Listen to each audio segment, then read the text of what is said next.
Ang ating pagpipilian ay Samson, Delilah, Lion. Ngayon, pang mechanics, nakatalikod yung dalawa. Okay.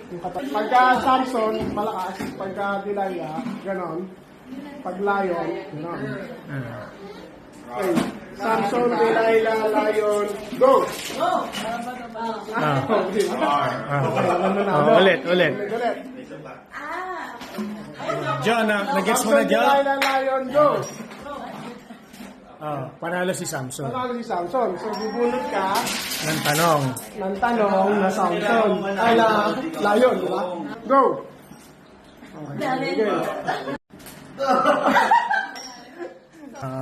Ang hirap. What do you think are your strength and how you will use it to glorify Ano God? bubunot? My strength, May no coaching.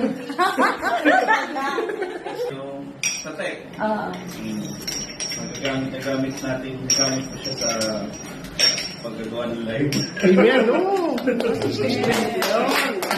Ready? Okay. Samson, Delilah, Lion, go! Delilah, Lion, go! Galing talaga, Same mind. Samson, Delilah, Lion, go! Ba't ganyan pa ginamit mo? Masakit na yung daliri mo. Cite a memory verse from the Bible and why is this your memory verse? Okay, no coaching. Memory verse? Hebrews 10:23. Let us hold on unswervingly to the hope that we profess, for He who promised is faithful. Ayun. Ano kayo? Everyday declaration sa buhay natin, in everything we do, kung may mga pinagdadaanan tayo, yun lang yung kalakasan ko. That my God is faithful. Yeah. Amen. Yun lang. Samson, Delilah, Lion, Samson, Delilah, Lion. Samson, go!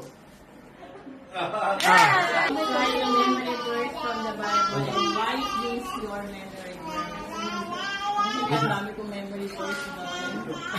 Isa lang.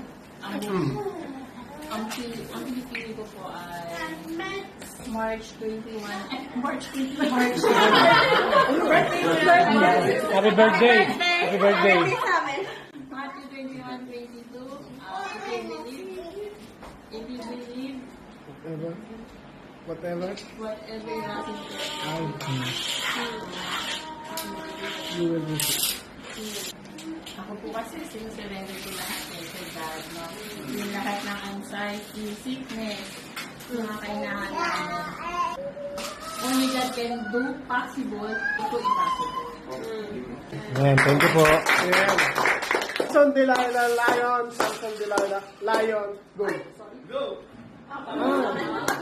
Samson, Delilah, Lion, go! Tali yung Lion. Tali Lion. So, cite a memory verse from the Bible, and why is it your memory verse? So, ang life verse ko talaga yung 2 Corinthians 5:17. Therefore, whoever is in Christ is a new creation. All is God, and the new has come. So, from the time that I accepted Jesus Christ, from my old life, so binigyan niya ako ng panibagong buhay. So, this is always a reminder sa akin na every day, binibigyan tayo ng panibagong buhay na Kasi every day, although we already have Jesus Christ, because we're still living in the flesh, we are still prone to sin dahil nasa corrupted world tayo. But then, God is always reminding us that whenever we are in His presence, we are always a new creation. Amen. Amen. Samson, Delilah, Lion, go!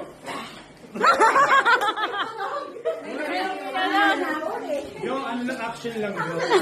One. Samson, Delilah, Lion. Samson, Delilah, Lion, go! What do you think are your strengths and how you will use it to glorify God? Siguro ano lang, singing na lang, kahit di naman ako ganun kumanta. Ayan, nagagamit ko po siya for to glorify God through yung pagsali ko sa music ministry. Ayun, pag-backup and glory to God ngayon nag-song leader.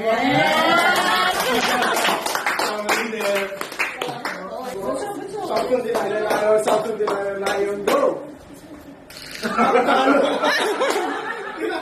Bibiro lang ako eh. Gumawa ka ng Are your strength and how you will to glorify God? Okay, many to mention. Ano ba ito? Physical strength? Yung pagiging tough. Pagiging tough ko. Literal. Top 1, Top 1, top 2. Salamat sa Lord na nai-apply natin siya somehow in the church. Darating yung time na tatayo ka bilang isang kuya sa isang church. Kailangan mo maging role model at the same time i-lead yung mga kapatid sa church. Siguro kung hindi ako gano'n, baka walang naiiwan sa church. Salamat sa Lord. Amen. Amen. Okay. Lion, go!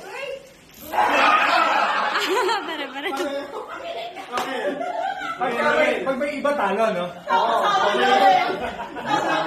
Hindi ko nakita, kinukuha mo isa. Okay. Samson Delilah Lion, go!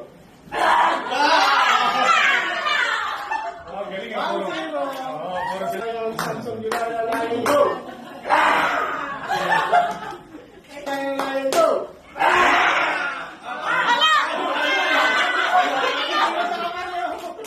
Ano kayo?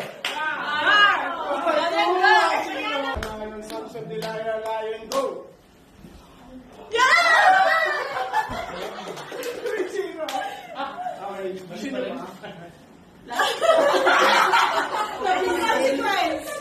Consequence ng natalo.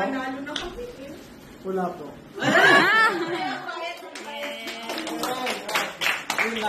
Thank you po.